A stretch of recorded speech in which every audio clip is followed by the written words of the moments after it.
të i kalojmë të skena rëndgjese të cilët i pam gjede që i themi sot. Të cilët i dënojmë publikisht apo jo. Dhe kur të vjenë rëndokaja në pushtet, ato skena kur nuk do të përsëritin lojët e për shqiptarët, o për asë një qytetar të Republikës së Maqedonisë.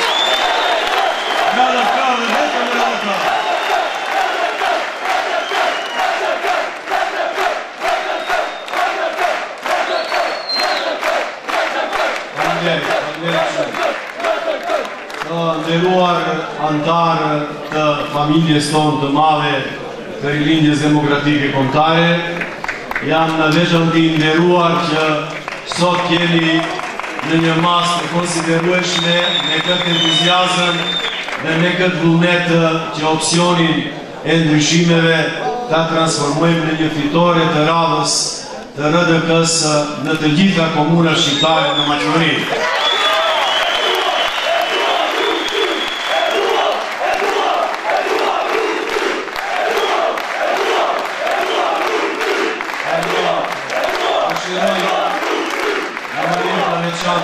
Të përshëndes të gjithë kandidatët tonë për kryetarë të komunave, të gjithë antarët në listat për këshilltar, një përshëndetje e veçantë ushton dy deputetëve tonë, Zotit Izetit dhe zonjës Flamure. Për të thënë më saktë, përshëndetje i shton Zotit Izet Zeqiri, sekretarit e Kovës, apo jo?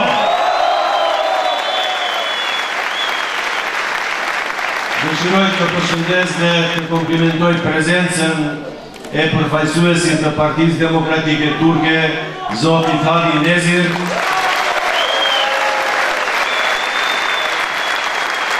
Dhe në veçanti kandidatin e përbashkët që e keni me këtë parti, të cilën ju në mënyrë plebiscitare sot e përkratë.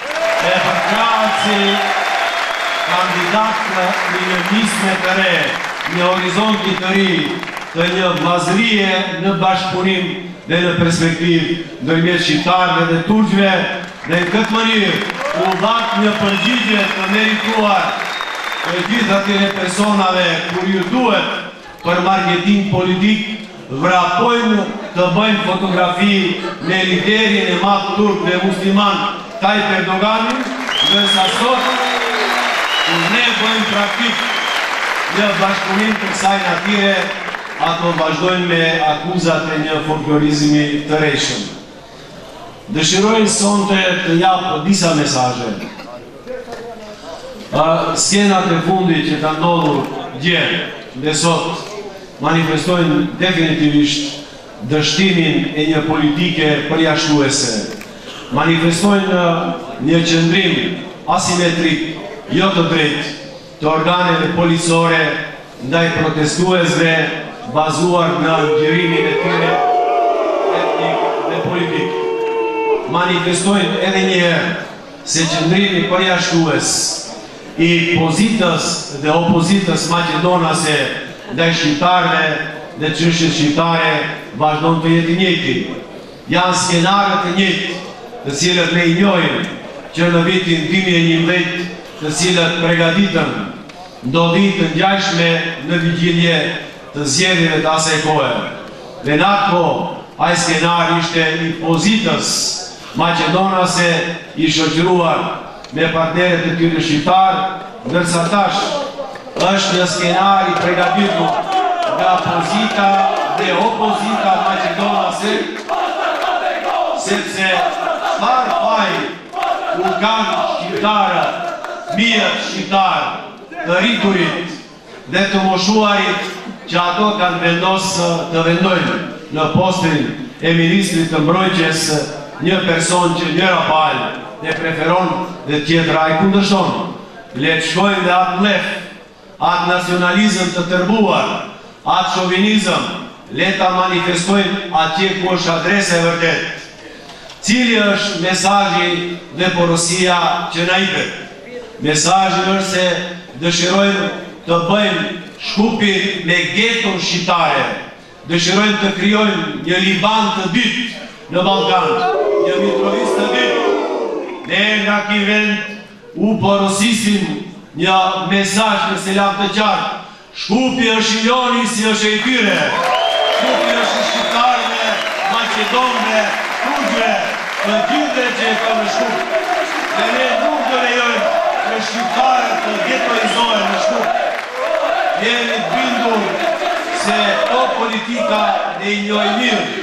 Janë politika të kuzhinave të kaluara që e kanë bazën në Beograd, po në një Beograd të dikurshëm. Dëshiroj këtë drejtim të jap këto spjegime. Ne kemi punu si Rilindje Demokratike Kombëtare, kemi dhënë ide dhe vizione si të i kalohet kriza e madhe politike që ishte kryesisht në taborin politik Maqedonas. Mund që them se kjo krizë kryesisht u të i kalu me mbi 90% idet të cilët ne u aipshim miqve tonë ndërkombëtar. Ajo që është e veçantë është fakti si u arrin një pakt në kampin politik Maqedonas dhe ky pakt synon që të zgjidhen më tepër çështje. Krahas rikthimit të opozitës në jetën politike dhe në zgjedhje, për pasojë do të ketë tejkalimin e çështjes së emrit ndërkombëtar të vendit, do të ketë avancimin e procesit të integrimit euroatlantik dhe përfundimisht ndoshta në këtë kohë kyçjen e Maqedonisë në NATO. Me këtë u dëshmu se në kampin politik Maqedonas, përkundër konfrontimeve të mëdha, ka bazë kritike që të arrihet marrëveshja në momentin e fundit. Ku jemi ne shqiptarët në këtë pakt dhe në këtë marrëveshje? Pse ne vazhdojmë edhe më tutje të jemi të ndarë dhe të përqarë? Pse dy partit që janë më shumë vota se ne vazhdojnë të vrapojnë kush do jetë e para në qeveri dhe kush do jetë e dyta më pas? Pse këto dy parti, unitetin shqiptar, objektivin bazë të bëhemi të barabartë me Maqedonasit, e kanë objektiv të dorës së ditë. Unë nga ky vend u ri përsëris idenë dhe programin e RDK-s se ka nevojë që të arrihet një unitet politik brenda shqiptar, që edhe shqiptarët, krahas paktit ndër Maqedonas, të kyçin në atë pakt në procesin e integrimit edhe çështjen shqiptare si çështje e pazgjidhur, sepse përfundimisht gjere sot u verifiku se kjo Maqedoni e 2013-ës nuk dallon me asgjë, as me atë Maqedoni të 2001-shit, as të 91-shit, as të 81-shit. Në Shkup bie përfundimisht projekti me cilën oponentët tonë politik dalin, lavdrohen dhe kërkojnë mandate të radhës. Duhet të realizojmë unitetin tonë, jo përkundër dikujt tjetër, po të realizojmë në dobinë tonë, që të kemi një barabartësi të mirëfillt, të kemi parat tona dhe këto të menaxhojmë në dobinë tonë, në perspektivën tonë. Dëshiroj, ashtu i lutem, ne kemi nevojë për krajin, jo për ne, jo për kandidatët tonë, për shqiptarët e Shkupit, të shprehje nëpërmjet kësaj për krajin, revoltën tonë të madh, parat të atyre ndodh dhe të japim garancion se kur nesër të marrim mandatin e shqiptarëve, ne nuk do të lejojmë të përsëritet ky fenomen. Dëshiroj me këtë rast t'u japë këto vizione të Rilindjes Demokratike Kombëtare. Unë praktikisht si kryetar i partisë dhe si kryetar komune, flas me kompetencë se arritura kryesore e marrëveshjes së Ohrit, decentralizimi, është goditur rënd në veçanti këto vitet e fundit. Sepse pikërisht nuk ka decentralizim, nuk ka pushtet lokal, nëse ai pushtet nuk ka kompetenca të mirëfillta dhe nëse nuk ka para që premtimet, programet, vizionet i bën të mira publike për të gjithë qytetarët dhe veçanti shqiptarët. Ne kemi dëshmuar praktikisht se kjo qeveri ka pas dhe vazhdon të ketë qëndrim negativ ndaj këtij fenomeni dhe veçanti ndaj komunave opozitare.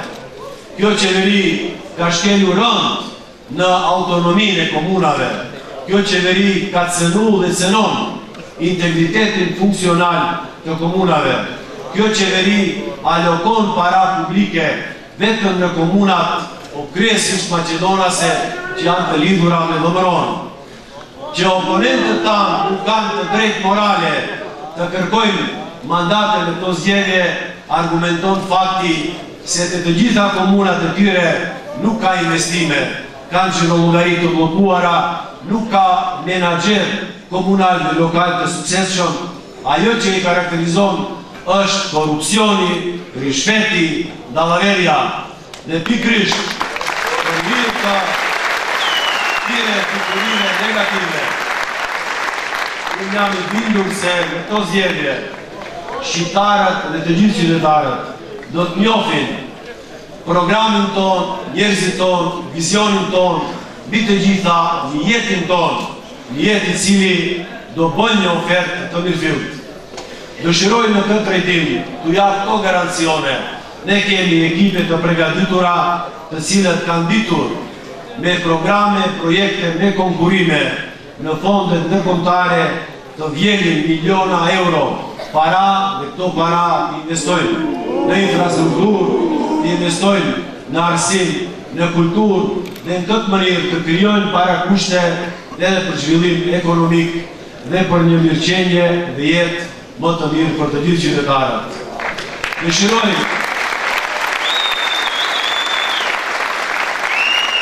në këtë rast t'u garantoj se pas këtyre zgjedhjeve Rilindja Demokratike Kombëtare definitivisht do legjitimohet si partia e nesërmes, e ardhmes, e shpresës së shqiptarëve, apo jo?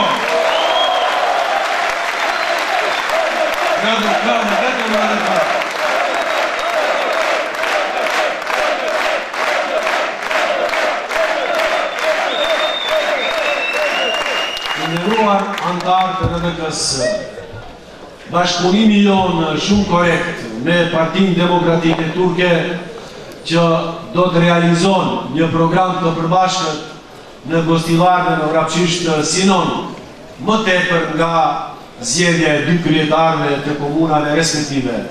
Sinon që të ndërton një imazh të ri, të rikthen një besim të humbur, të rehabiliton një traditë të vlerave dhe të kulteve të përbashkëta, të cilët ne i kemi pas me dekada dhe me shekuj.